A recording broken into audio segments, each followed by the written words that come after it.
অম্বর সেন অন্তর্ধান রহস্য। আপনি তো আমার লেখা সূত্রে দেন, বললেন লালমোহন বাবু। সেটা আর এবার থেকে দরকার হবে না। ফেলুদা তার প্রিয় সোফাটায় পা ছড়িয়ে বসে রুবিক্স কিউবের একটা পিরামিড সংস্করণ নিয়ে নাড়াচাড়া করছিল। সে মুখ না তুলেই বলল, বটে। নো স্যার, আমার পাড়ায় এক ভদ্রলোক এসেছেন, কাল পার্কে দেখা হলো। এক বেঞ্চিতে বসে কথা বললুম প্রায় 8 ঘন্টা। গ্রেট স্কলার, নাম মৃত্যুঞ্জয় সোম। স্কলার, বোধ হয় হার্ভার্ড ইউনিভার্সিটির MA বা ওই ধরনের কিছু। উফ! ফেলুদা এবার মুখ না তুলে পারল না। হার্ভার্ড নয় মশাই, হার্ভার্ড। হার্ভার্ড তাই হবে, হার্ভার্ড। হার্ভার্ড সেটা বুঝলেন কি করে? নাকি সুরে মার্কিনী মার্কা ইংরেজি বলেন ভদ্রলোক। ইংরেজিতে একটু বেশি বলেন। নাকি সুর কিনা লক্ষ্য করিনি, তবে বিদ্যান লোক, থাকেন বহরমপুর। একটা বই লিখেছেন, তাই নিয়ে রিসার্চ করবেন বলে কদিনের জন্য কলকাতায় এসেছেন। চেহারাতে বেশ একটা আছে, ফ্রেঞ্চ কাট দাড়ি, চোখে সোনার বাইফোকাল, জামা কাপড়ও ধোপ দুরস্ত। আমার হন্ডুরাসে হাহাকারটা পড়তে দিয়েছিলাম, 34টা মিস্টেক দেখিয়ে দিলেন, তবে বললেন ভেরি এনজয়েবল। তাহলে আর কি, আপনার পেট্রোল খরচ অনেকটা কমে যাবে এবার থেকে, আর গড়পাড় বালিগঞ্জ ঠেঙাতে হবে না। তবে ব্যাপারটা কি হচ্ছে সেটা জানা গেল না, কেননা ঠিক এই সময় এসে পড়লেন ফেলুদার মক্কেল অম্বর সেন। 9টায় অ্যাপয়েন্টমেন্ট ছিল। ঘড়ির কাটায় কাটায় আমাদের কলিং বেল বেজে উঠল। অম্বর সেনের বয়স মনে হয় 45 থেকে 50-এর মধ্যে। ফর্সা রং, দাড়ি গোঁফ কামানো, চোখে পুরো ফ্রেমের চশমা, গায়ে পাঞ্জাবি, আর ধুতির ওপর একটা পুরনো জামেওয়ার শাল। কাশ্মীরি শাল যে কত রকম হয় সেটা সেদিন ফেলুদার সঙ্গে মিউজিয়ামে গিয়ে দেখে এসেছি। অম্বর সেন ফেলুদার মুখোমুখি চেয়ারে বসে বললেন, আপনিও ব্যস্ত মানুষ, আমিও ব্যস্ত, কাজেই সময় নষ্ট না করে সোজা কাজের কথায় চলে যাওয়াই ভালো। আগে এই জিনিসটা দেখুন। পাঞ্জাবির পকেট থেকে একটা কাগজ বের করে ভদ্রলোক ফেলুদার দিকে এগিয়ে দিলেন। খাতা থেকে ছেঁড়া একটা পাতা, সেটাকে দলা করে পাকানো হয়েছিল। তারপর আবার হাত বুলিয়ে মসৃণ করার চেষ্টা করা হয়েছে। কাগজটাতে গোটা অক্ষরে লাল কালি দিয়ে লেখা, আমার সর্বনাশের শাস্তি ভোগ করার জন্য প্রস্তুত হও, আর 7 দিন মেয়াদ, পালিয়ে পথ পাবে না। কাগজটা নেড়ে চেড়ে দেখে ফেলুদা প্রশ্ন করল, কিভাবে পেলেন এটা? আমার বাড়িতে একতলায় আমার কাজের ঘর, বললেন ভদ্রলোক। রাত্রিরে এসে জানলা দিয়ে ছুঁড়ে ডেস্কের উপর ফেলে দিয়ে গেছে। সকালে আমার চাকর লক্ষণ এটা পেয়ে আমার কাছে নিয়ে আসে। আপনার ঘর কি রাস্তার উপর? না, ঘরের বাইরে বাগান, তারপর কম্পাউন্ড ওয়াল, তারপর রাস্তা, তবে দেয়াল টপকানো যায়। সর্বনাশের কথা যে বলছে সেটা কি? অম্বর সেন মাথা নাড়লেন। দেখুন মিস্টার মিত্তির, আমি নির্ঝঞ্ঝাট মানুষ, আমার পেশা হলো ব্যবসা, তবে আসল কাজ আমার ভাইই করে। আমার 5 রকম অন্য শখ আছে, সেই সব নিয়ে থাকি। সজ্ঞানে কারুর কখনো কোনো সর্বনাশ করেছি বলে তো মনে পড়ে না, অন্তত এমন সর্বনাশ নিশ্চয়ই নয় যেটা এই হুমকি চিঠিকে জাস্টিফাই করতে পারে। ব্যাপারটা আমার কাছে সম্পূর্ণ অর্থহীন বলে মনে হচ্ছে। ফেলুদা ভুরু কুঁচকে একটুক্ষণ ভেবে বলল, অবশ্যই এটা এক ধরনের রসিকতাও হতে পারে, যাকে বলে প্র্যাকটিক্যাল জোক। আপনার পাড়ায় কাছাকাছির মধ্যে মাস্তান ছেলেদের আস্তানা আছে? আমরা থাকি পাম এভিনিউতে, বললেন অম্বর সেন। পূব দিকে কিছু দূরে একটা বস্তি আছে, সেখানে এই ধরনের ছেলে থাকা কিছুই আশ্চর্য নয়। পুজোর চাঁদার জন্য হামলা করে না? তা করে, কিন্তু চাঁদা তো আমরা নিয়মিত দিই। শ্রীনাথ চা এনেছে, তাই কাজের কথা কিছুক্ষণের জন্য বন্ধ হলো। লালমোহন বাবু 2 বার বিড়বিড় করে রিভেঞ্জ কথাটা বললেন। ফেলুদা সেই সুযোগে আমাদের দুজনের সঙ্গে ভদ্রলোকের আলাপ করিয়ে দিল। আপনি সেই বিখ্যাত লালমোহন গাঙ্গুলি? হ্যাঁ হ্যাঁ। ভদ্রলোক বেশ তৃপ্তি সহকারে চায়ে চুমুক দিয়ে ফেলুদার দিকে ফিরে বললেন, আসলে আপনার বিষয়ে আমি আপনার কাহিনীগুলো থেকেই জেনেছি, তাই মনে হলো আপনার কাছেই আসি। পুলিশে খবর দেননি? জিজ্ঞেস করলো ফেলুদা। আমার ভাই অবশ্যই পুলিশের কথাই বলেছিল, কিন্তু আমি আবার এসব ব্যাপারে একটু আনঅর্থোডক্স।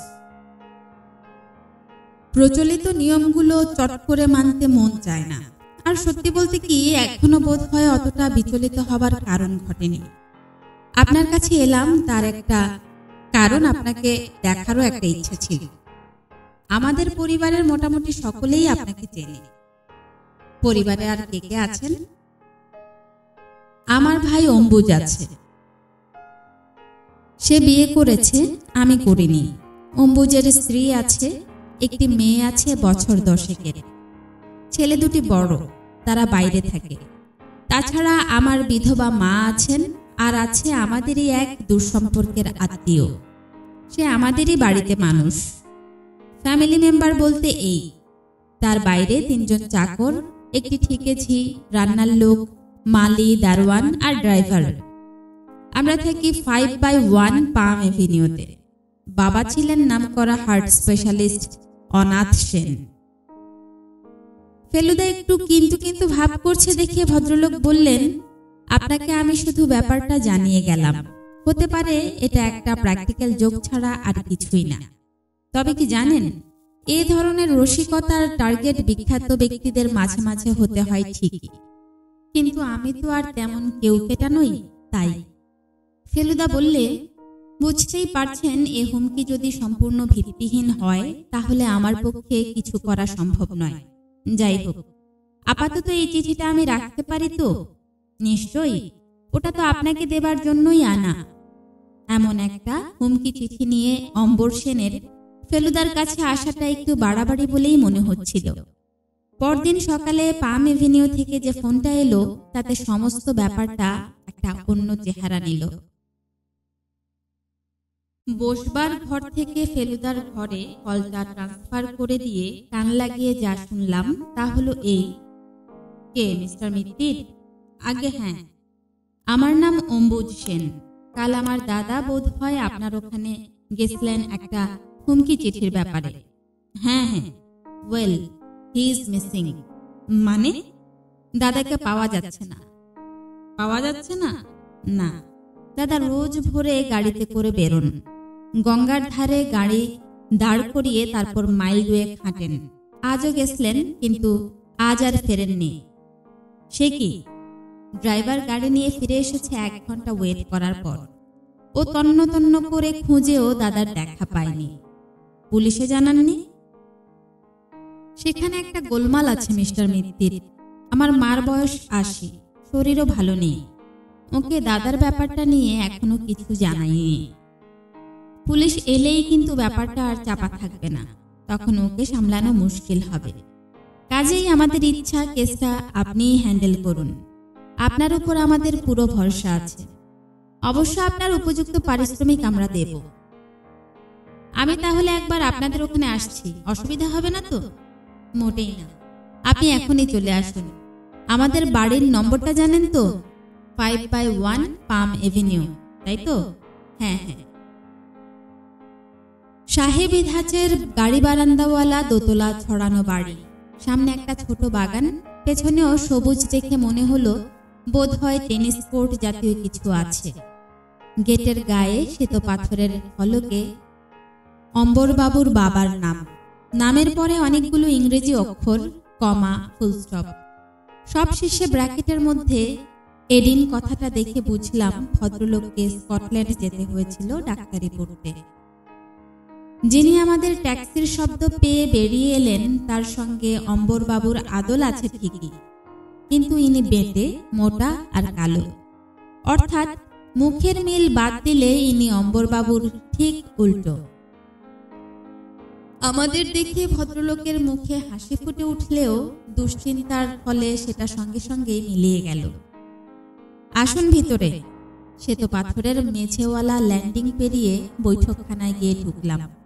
এখানেও মার্বেল, তার উপর কার্পেট, আর তার উপর দামি দামি ফার্নিচার।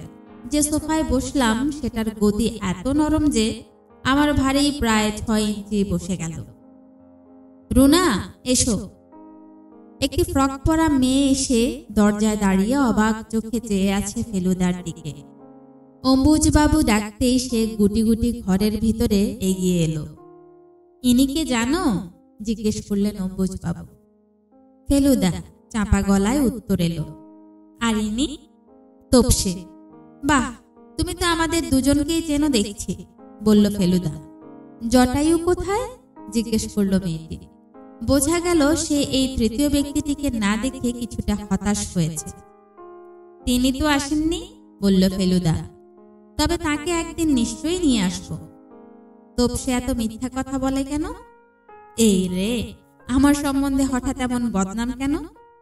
মিথ্যে মানে? ফেলুদা জিজ্ঞেস করল। একটা বইয়ে লিখেছে ফেলুদা ওর মাসতুতো ভাই, আরেকটায় লিখেছে জ্যাঠতুতো ভাই। মিথ্যেই তো। ফেলুদা আমাকে বাঁচিয়ে দিল, বলল, ওহো, প্রথমে মাসতুতো ভাই লিখেছিল বটে, তখনও গপ্পের মতো বানিয়ে লিখতে চেষ্টা করছিল। আমি ধমক দিয়ে তারপর সত্যি কথাটা লিখতে শুরু করলো। আসলে জ্যাঠতুতো ভাই কথাটাই ঠিক ছিল। আপনার সব অ্যাডভেঞ্চার ওর পড়া, বললেন অম্বুজ সেন। জেঠুকে খুঁজে বার করে দিতে পারবে তুমি? ফেলুদার দিকে শটান তাকিয়ে প্রশ্ন করল রুনা। চেষ্টা করতে হবে, বলল ফেলুদা। তুমি যদি কোনো ক্লু জোগাড় করে দিতে পারো তাহলে তো কথাই নেই। ক্লু? ক্লু জানো তো? জানি। আছে তোমার কাছে কোনো ক্লু, যাতে আমরা চট করে বের করে দিতে পারি তোমার জেঠুকে? ক্লু তো তুমি বার করবে, তুমি তো ডিটেকটিভ। ঠিক বলেছ, খুব চালাক মেয়ে তুমি। কি নাম তোমার? একটা নাম তো জানি, অন্যটা কি? ভালো নাম ঝর্ণা। ফেলুদা অম্বুজবাবুর দিকে ফিরল। দেখুন, আপনাদের দিক থেকে কতগুলো ব্যাপারে সাহায্য না পেলে কিন্তু আমার পক্ষে এগোনো মুশকিল হবে। কি সাহায্য বলুন? প্রথমত আপনাদের সকলের সঙ্গে কথাবার্তা বলতে হবে। আপনার দাদার সঙ্গে আমার মাত্র কয়েক মিনিটের আলাপ। তাকে আমার আরেকটু ভালো করে চিনতে হবে। তার কাজের ঘরটাও একবার দেখা দরকার। এমনকি দরকার হলে তার জিনিসপত্র একটু ঘেঁটে দেখতে হতে পারে। আশা করি আপত্তি হবে না। মোটেই না, বললেন অম্বুজবাবু। আর আপনার দাদা যেখানে মর্নিং ওয়াকে যেতেন সেই জায়গাটাও একবার দেখে আসা দরকার। কোনো অসুবিধা নেই, আমাদের ড্রাইভার বিলাস আপনাদের গাড়ি করে নিয়ে গিয়ে সব দেখিয়ে আনবে। ফেলুদা সোফা ছেড়ে উঠে পায়চারি আরম্ভ করেছে। 3টে বড় বড় বুককেস বোঝাই বই, সেই দিকে তার দৃষ্টি। এসব বই কার? সবই দাদার। নানান বিষয়ে ইন্টারেস্ট আছে দেখছি। আগে হ্যাঁ, এমনকি গোয়েন্দাগিরি সম্বন্ধেও তো বই আছে। হ্যাঁ, একসময় ওটা নিয়ে পড়াশোনা করেছেন। বিজ্ঞান, ইতিহাস, রান্নার বই, মুদ্রা সংগ্রহ, থিয়েটারটা দাদার নেশা বলতে পারেন। আমাদের মাঠে পুজোর সময় স্টেজ বেঁধে নাটক হয়। দাদাই নির্দেশক।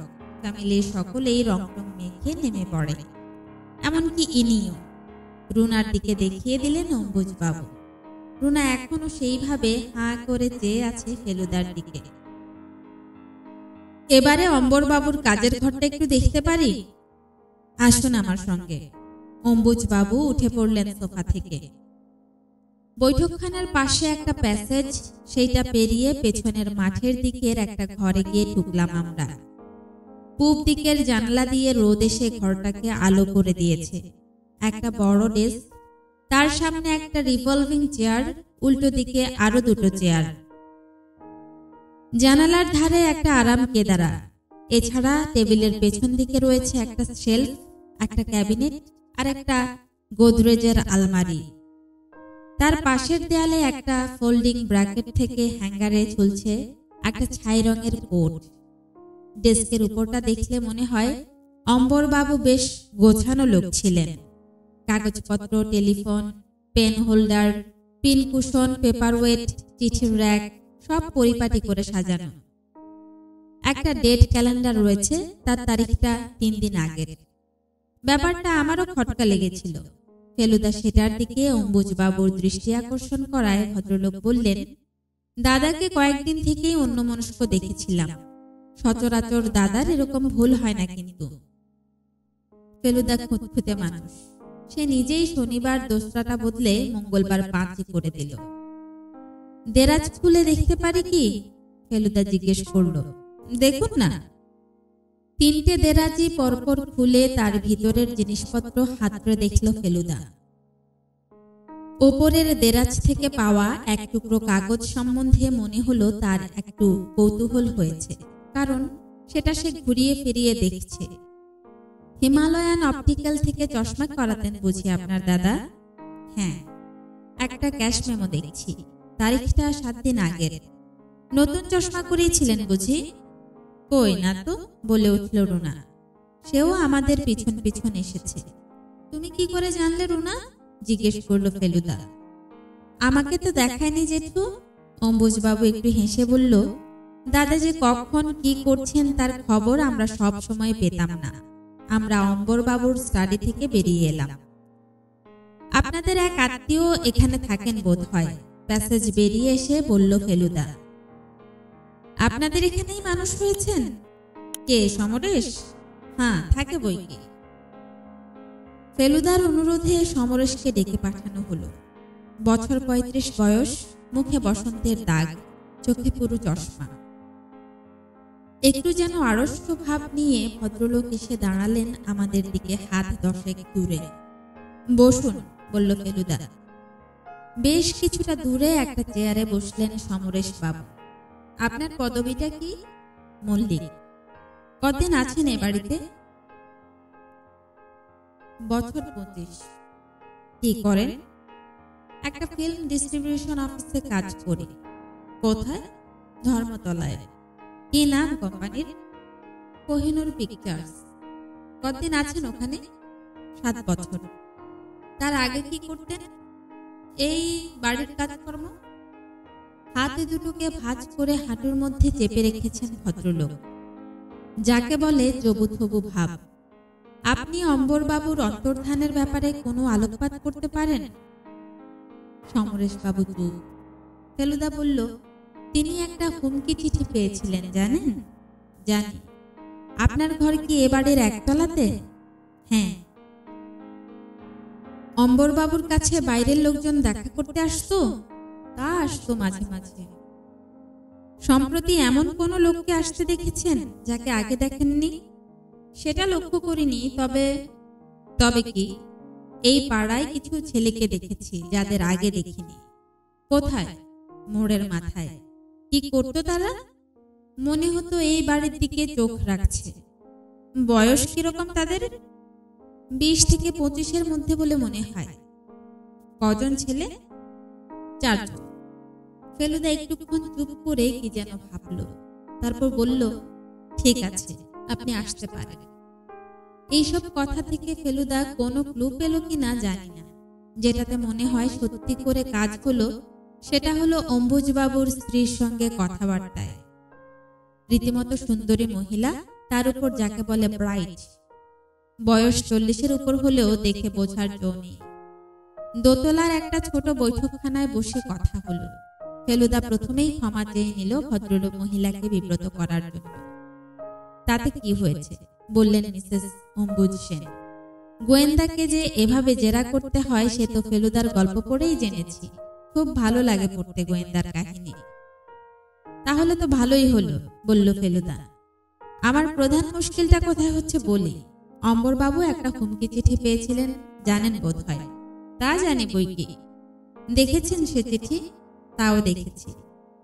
আমি অম্বরবাবুকে জিজ্ঞেস করেছিলাম তার জীবনে এমন কোনো ঘটনা ঘটেছিল কিনা যার ফলে অন্য কোনো মানুষের সর্বনাশ হতে পারত।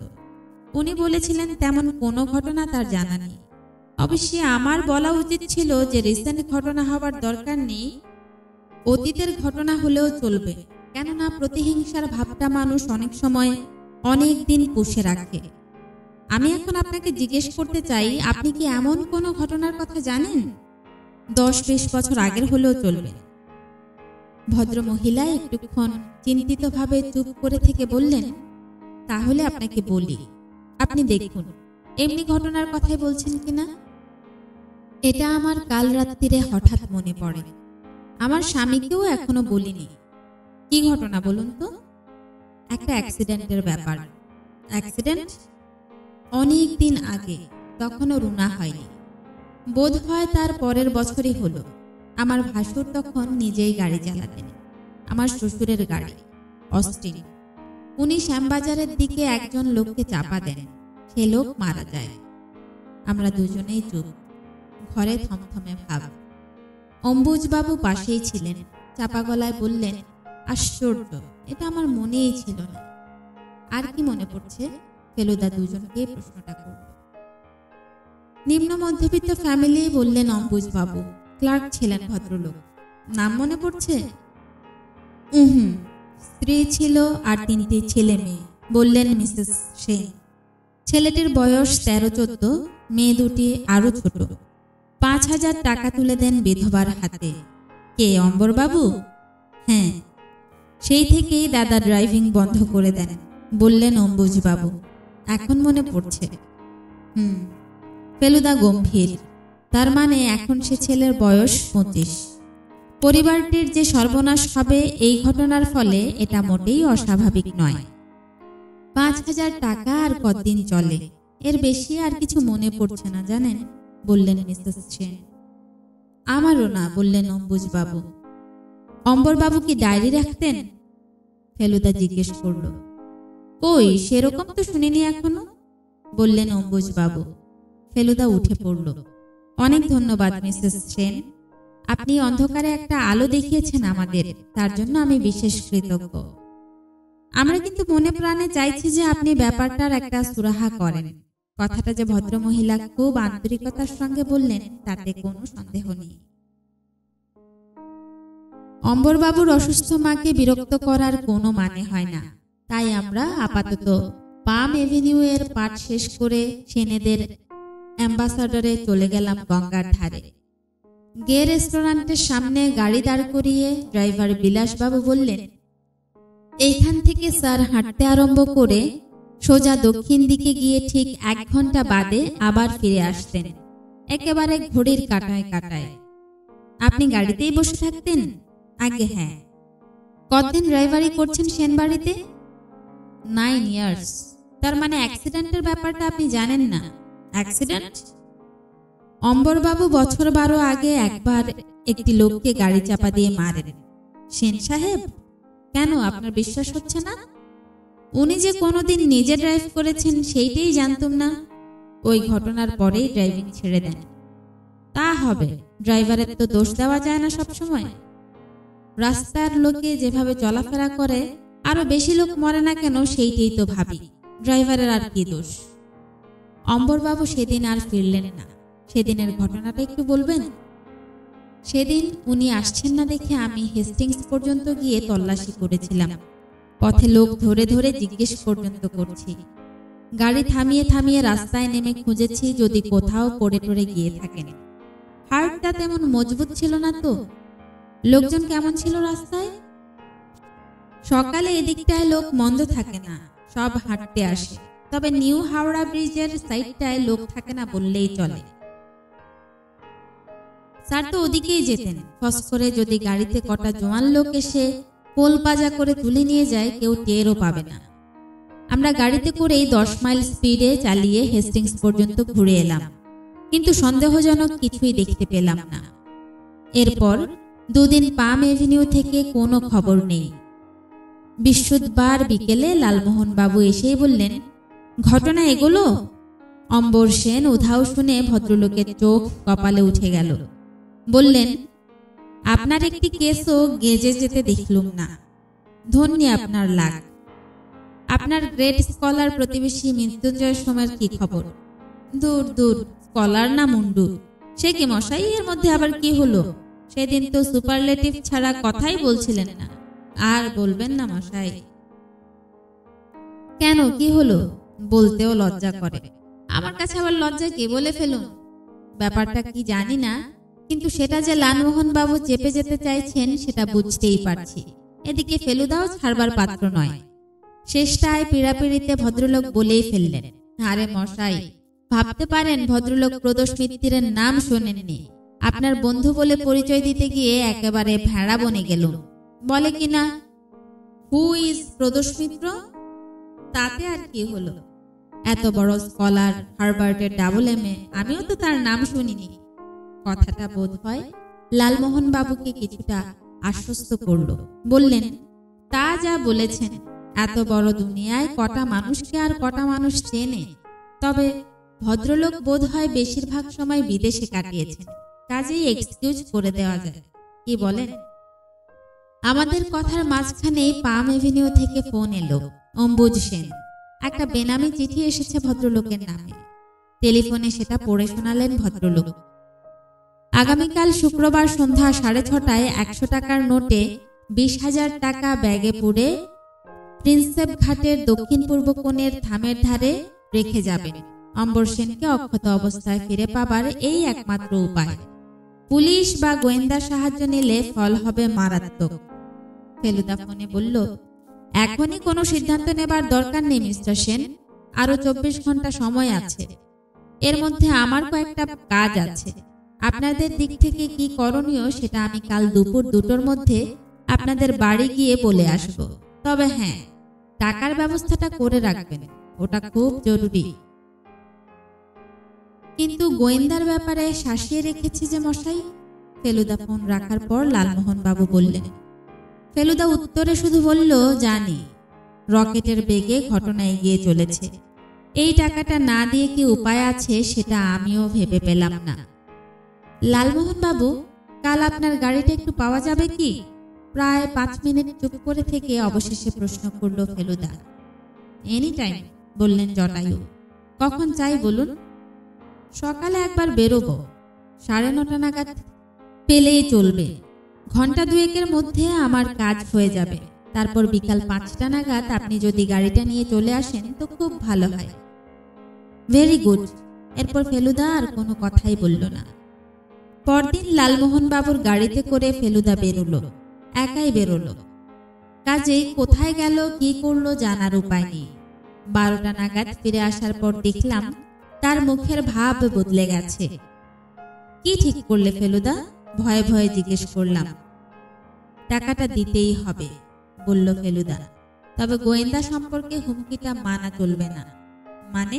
তুমি নিজেও থাকবে সেখানে? ফেলু মিত্তির অত সহজে ঘাবড়াবার লোক নয় রে তোপসে।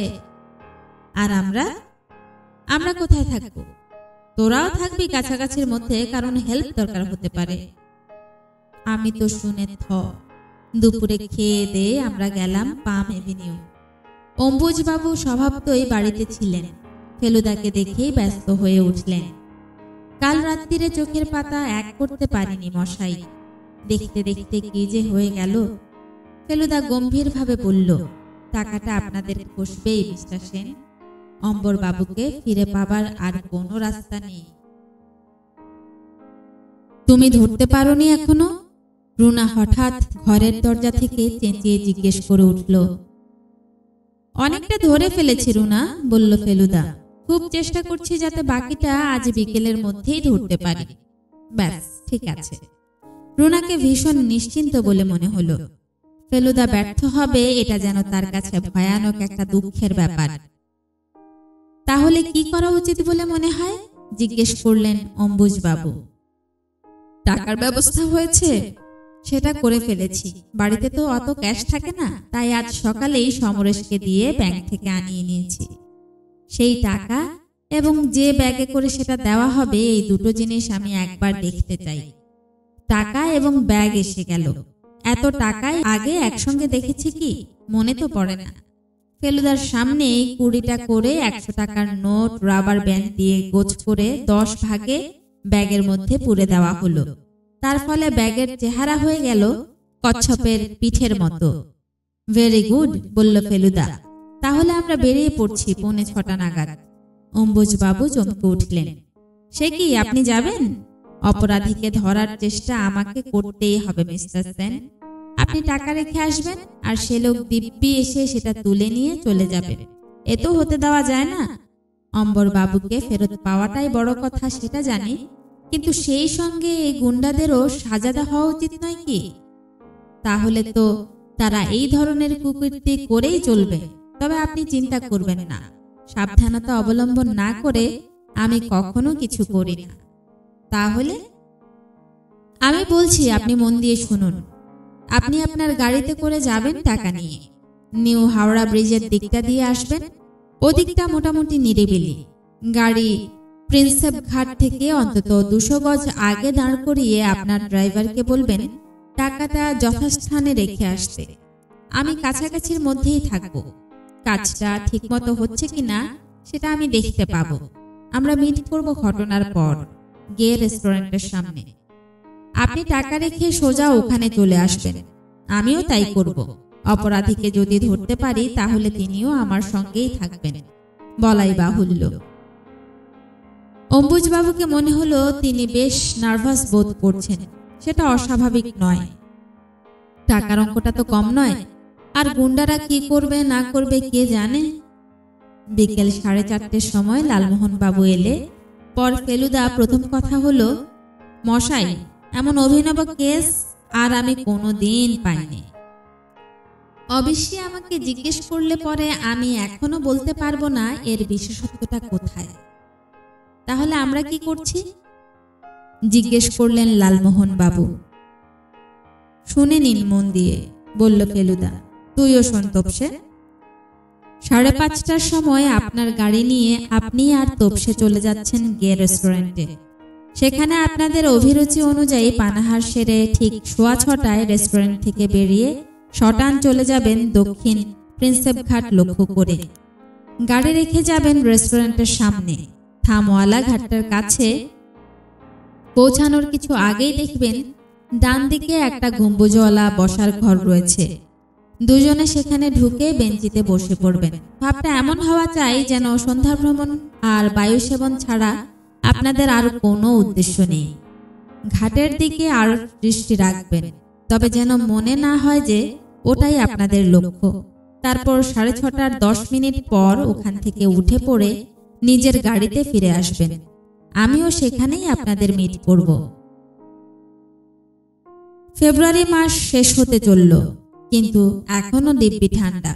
তবে শীতকালের মতো দিন আর অত ছোট নেই। 6টা পর্যন্ত বেশ আলো থাকে। আমি আর লালমোহন বাবু কফি আর মুরগির কাটলেট খেয়ে ঠিক 6:15টায় রেস্টুরেন্ট থেকে বেরিয়ে রওনা দিলাম প্রিন্সেপ ঘাটের দিকে। পথে লালমোহন বাবু মাঝে মাঝে বুক ভরে নিঃশ্বাস নিয়ে আহ উহ শব্দ করে সান্ধ্য ভ্রমণের অভিনয় করছেন। সেটা যে খুব কনভিন্সিং হচ্ছে তা নয়, কিন্তু ক্রমেই আশেপাশের লোকজন এত কমে আসছে, ফুচকাওয়ালা আর ভেলপুরিওয়ালার দল এত পিছিয়ে পড়েছে যে এখন উনি যা খুশি করলেও আপত্তির কিছু নেই। 10 মিনিট লাগলো আমাদের গম্বুজওয়ালা বসার জায়গাটায় পৌঁছতে। বেঞ্চ দখল করার পর এদিক ওদিক চেয়ে লালমোহন বাবু চাপা গলায় প্রশ্ন করলেন, তোমার দাদাকে দেখতে পাচ্ছ কি তপেশ? দাদা কেন, কোনো মানুষকেই দেখতে পাচ্ছি না ঘাটের নৌকার মাঝিদের ছাড়া। কোনোখানে লুকিয়ে রয়েছে ফেলুদা কে জানে। ঘাটের 150 বছরের পুরনো থামগুলো মাথা উঁচিয়ে দাঁড়িয়ে আছে। তাদের মধ্যে ফাঁকগুলো ক্রমেই অন্ধকার হয়ে আসছে। ওখানে গিয়ে কেউ টাকার ব্যাগ রাখলে বা সে ব্যাগ নিতে এলে কেউ দেখতেও পাবে না। ওই যে, লালমোহন বাবু আমার হাত খামচে ধরেছেন। হ্যাঁ, ঠিকই দেখেছেন ভদ্রলোক। একজন সাদা প্যান্ট আর কালো কোট পরা লোক হাতে একটা ব্যাগ নিয়ে এগিয়ে যাচ্ছে প্রিন্সেপ ঘাটের দিকে। অম্বরবাবুদের ড্রাইভার বিলাসবাবু। বিলাসবাবু এবার থামগুলোর ফাঁক দিয়ে ভেতরে ঢুকে অন্ধকারে মিলিয়ে গেলেন। মিনিট খানেক পরেই তাকে আবার দেখা গেল। এবার হাত খালি। বড় রাস্তায় পড়ে ডাইনে মোড় ঘুরে গাছের আড়াল হয়ে গেলেন ভদ্রলোক। 6:30 বেজে গেছে। আলো আরো পড়ে এসেছে। এখন সামনের সারির থামগুলো ছাড়া আর কোনোটাই দেখা যাচ্ছে না। একবার মনে হলো অন্ধকারের মধ্যে কে যেন নড়ল, কিন্তু সেটা চোখের ভুল হতে পারে। এবার দেখলাম সেনদের গাড়ি আমাদের সামনে দিয়ে রেস্টুরেন্টের দিকে চলে গেল। তারপর 3 জন জিন্স পরা ছেলে আর তাদের পিছনে ঢোলা প্যান্ট পরা হাতে লাঠিওয়ালা এক বৃদ্ধ ফিরিঙ্গিও সেই দিকে চলে গেল। আমরাও উঠে পড়লাম। আবার ঠিক 10 মিনিটই লাগলো আমাদের গাড়িতে পৌঁছাতে, কিন্তু ফেলুদা কই? এবার গাড়ির ভিতরে চোখ গেল। নস্যি রঙের আলোয়ান জড়ানো এবং লুঙ্গি পরা এক বুড়ো বসে আছে ড্রাইভার হরিপদ বাবুর পাশে। থুতনিতে খোঁচা খোঁচা দাড়ি, কিন্তু গোঁফ নেই। সালাম কর্তা, লালমোহন বাবুর দিকে চেয়ে বলল লোকটা। এ আর বলতে হবে না, ওই মুসলমান মাঝি ফেলুদা ছাড়া আর কেউ না। এদিকে অম্বুজবাবু এসে পড়েছেন রাস্তার ওদিক থেকে। তার কাছে ফেলুদার নিজের পরিচয় দিতেই হলো। নৌকো থেকে ঘাটটা সবচেয়ে ভালো দেখা যায়, তাই ওখানেই ওঁত পাতার সিদ্ধান্ত নিয়েছিলাম। কিন্তু কি হলো সেইটা বলুন মিস্টার মিত্তির। ফেলুদা গম্ভীর। Very sorry mister Sen. মানে? আমি ঘাটে ওঠার আগেই সে লোক টাকা নিয়ে হাওয়া। বলেন কি, টাকা নেই?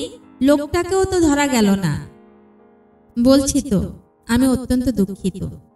অম্বুজবাবু কিছুক্ষণ ফ্যালফ্যাল করে চেয়ে রইলেন ফেলুদার দিকে। কথাটা যেন ভদ্রলোকের বিশ্বাসই হচ্ছে না। সত্যি বলতে কি, আমারও কেমন যেন মাথা ঝিমঝিম করছিল। ফেলুদাকে এভাবে হার মানতে এর আগে কখনো দেখিনি। আপনাদের পুলিশের সাহায্যই নিতে হবে মিস্টার সেন, বলল ফেলুদা। আপনি বাড়ি চলে যান। এবার তো অম্বরবাবুর ফিরে আসা উচিত। আমরা একবার বাড়িতে ঢু মেরে আপনার ওখানেই আসছি। এই বেশে তো আর পাম এভিনিউ এর বৈঠকখানায় ঢোকা যাবে না। বাড়ি যাওয়ার একমাত্র কারণ ফেলুদার একটু ফিটফাট হয়ে নেওয়া। তাছাড়া হাতেও রং লেগেছিল। জিজ্ঞেস করতে বলল আলকাতরা। সেটাও ধুয়ে নেওয়া দরকার। আলকাতরাটাও মেকআপের অংশ কিনা জিজ্ঞেস করাতে কোনো উত্তর দিল না ফেলুদা। আমরা যখন পাম এভিনিউ রওনা হলাম তখন প্রায় 7:30 বাজে। পথে লালমোহন বাবু একবার বলেছিলেন, আপনার অমন ব্রিলিয়ান্ট মেকআপটা মাঠে মারা যাবে ভাবিনি মশাই। কিন্তু তাতে ফেলুদা কোনো মন্তব্য করেনি। পাম এভিনিউ পৌঁছানোর সঙ্গে সঙ্গেই রুনার গলায় উচ্ছ্বসিত চিৎকার শোনা গেল, জেঠু এসে গেছে।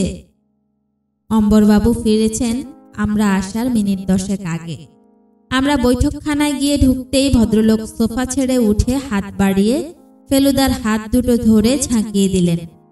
ভাই, ভাইয়ের বউ, ভাইজি, সমরেশ বাবু, বিলাস বাবু সকলেই ঘরে রয়েছেন। কোথায় আটক করে রেখেছিল আপনাকে? একগাল হেসে প্রশ্ন করলেন লালমোহন বাবু। ও, সে আর বলবেন না। ফেলুদা হাত তুলে বাধা দিল ভদ্রলোককে। উনি তো বলবেনই না, আর আপনিও বলবেন না মিস্টার সেন। কারণ বললেই একরাশ কল্পনার আশ্রয় নিতে হবে। মিথ্যে শব্দটা ব্যবহার করলাম না, কারণ সেটা ভালো শোনায় না। হুররে হুররে হুররে চেঁচিয়ে উঠল রুনা। ফেলুদা ধরে ফেলেছে, ফেলুদা ধরে ফেলেছে। এবার ফেলুদা একটা চারমিনার ধরিয়ে নিয়ে বলল, আপনারা যে একটা বিরাট ফন্দি এঁটেছিলেন সেটা ধরে ফেলেছি, কিন্তু সেটার কারণটা এখনো ঠিক ধরতে পারছি না। কারণ বলছি মিস্টার মিত্তির, হেসে বললেন অম্বর সেন। কারণ আমার ওই খুদে ভাইঝিটি, সে আপনাকে বলতে গেলে একরকম পুজোই করে। তার ধারণা আপনি ভুল ভ্রান্তির ঊর্ধ্বে। তাই ওকে আমি সেদিন বললাম যে তোর ফেলুদাকে আমি জব্দ করতে পারি। ব্যাস, ওই একটি উক্তি থেকেই সমস্ত ফন্দিটির উৎপত্তি। এতে আমাদের সকলেরই ভূমিকা আছে। অর্থাৎ এও আপনাদের একটা ফ্যামিলি নাটক? ঠিক তাই। সবাইকে সবকিছু আমি শিখিয়ে পড়িয়ে দিয়েছিলাম। আপনি কি জিজ্ঞেস করলে কি উত্তর দিবে সব লিখে মুখস্থ করিয়ে দিয়েছিলাম। এমনকি ড্রাইভার ও চাকরকে পর্যন্ত। প্রধান নারী চরিত্র অবশ্য বৌমা, যাকে দিয়ে মন গড়া অ্যাক্সিডেন্টের কথাটা বলানো হয়েছিল। আমি নিজে ভাবিনি যে আপনি ব্যাপারটা ধরে ফেলবেন। ইনফ্যাক্ট এই নিয়ে আমার ভাইয়ের সঙ্গে 100 টাকা বাজিও ধরেছিলাম। এ ব্যাপারে রুনার উৎকণ্ঠাই ছিল সবচেয়ে বেশি। কারণ তার হিরো যদি ফেল করত তাহলে তার দুঃখের সীমা থাকতো না। এই ঝুঁকিটা অবশ্য আমাকে নিতেই হয়েছিল, কিন্তু এখন সে নিশ্চিন্ত। এবার বলুন তো, আপনার সিস্টেমটা কি? কিসে আপনার প্রথম সন্দেহ হলো মিস্টার মিত্তির? ফেলুদা বলল, প্রথমত এবং প্রধানত দুটো ক্লু, দুটোই আপনার কাজের ঘরে পাওয়া। এক হলো হিমালয়ান অপটিক্যালসের ক্যাশ মেমো। আমি সেখানে খোঁজ নিয়ে জেনেছি যে আপনি দিন 7 আগে একটি সোনালী ফ্রেমের নতুন চশমা করিয়েছিলেন, অথচ আপনার বাড়িতে সেটা সম্বন্ধে কেউ জানে না বা সেটা আপনাকে পড়তে দেখেনি। প্রশ্ন হলো এই চশমার দরকার পড়ছে কেন এবং ঠিক এই সময় দরকার কেন। 2 হলো আপনার ডেট ক্যালেন্ডারে 3 দিনের পুরনো তারিখ। আপনার চাকর যখন তারিখ বদল করে না তখন সেটা নিশ্চয় আপনিই করেন, তাহলে বদল হয়নি কেন? তখনই মনে হলো যে আপনাকে যদি কিডন্যাপড হবার ভান করে গা ঢাকা দিতে হয় তাহলে হয়তো একটা ডেরা স্থির করে 2 দিন আগে গিয়েই সেখানে থাকা অভ্যাস করতে হবে। নতুন জায়গা যা ধাতস্থ হতে সময় লাগে বই কি। আর তাই যদি হয় তাহলে সাবধানতা অবলম্বন করার জন্য আপনাকে হয়তো একটি ছদ্মবেশ ও একটি নতুন নাম নিতে হবে। সেই ক্ষেত্রে একটি নতুন চশমা নেওয়াও মোটেই অস্বাভাবিক নয়। ধরে ফেলেছে ফেলুদা, সব ধরে ফেলেছে, আবার চেঁচিয়ে উঠল রুনা। এর মধ্যে লালমোহন বাবু যে হঠাৎ কেন খাঁচায় বন্ধ সিংহের মতো পায়চারি করতে আরম্ভ করছেন তা বুঝতে পারলাম না। ভদ্রলোক যাতে কোনো বাড়াবাড়ি না করে ফেলেন তাই ওকে সামলাতে যাব এমন সময় উনি হঠাৎ 2 হাত তুলে চেঁচিয়ে উঠলেন, ইউরেকা! চিনেছেন ভদ্রলোককে? ফেলুদা প্রশ্ন করল। চিনব না? মৃত্যুঞ্জয় সোম। অম্বরবাবু হো হো করে হেসে উঠলেন। আপনার সঙ্গে সেদিন পার্কে দেখা হওয়াটা সম্পূর্ণ অ্যাক্সিডেন্ট মশাই। আসলে গড়পাড়েই আমার এক বন্ধুর বাড়িতে গিয়েছিলাম 7 দিন। আপনি যখন এগিয়ে এসে জটায়ু জটায়ু বলে নিজের পরিচয় দিলেন তখন ভাবলাম, বারে এ তো বেশ মজা, যাকে জব্দ করতে যাচ্ছি তারই চাকরেদের সঙ্গে দেখা হয়ে গেল। তাহলে একে নিয়ে একটু রগর করতে পারলে কেমন হয়? তারপর অবশ্যই মিত্তির মশাইয়ের বাড়িতেও আপনার সঙ্গে দেখা হয়েছিল আমার আসল চেহারায়, কিন্তু আপনি চিনতে পারেননি। কিন্তু তাহলে ব্যাপারটা কি দাঁড়াচ্ছে? বলল ফেলুদা। নাটকে তো এখানেই শেষ নয় অম্বরবাবু, এখনো তো ড্রপ সিন ফেল চলবে না। ঘরের আবহাওয়া মুহূর্তে বদলে গেল, কারণ ফেলুদা কথাই বলেছে গম্ভীর থমথমে ভাবে। Where is the money? প্রশ্ন করল ফেলুদা। অম্বর সেন ফেলুদার দিকে তীক্ষ্ণ দৃষ্টিতে চেয়ে বললেন, মিস্টার মিত্তির, আপনি আমাকেও কিন্তু একজন শখের গোয়েন্দা বলতে পারেন। আমি যদি বলি যে টাকাটা আপনিই নিয়ে আমাদের সঙ্গে একটু রগড় করছেন তাহলে কি খুব ভুল বলা হবে?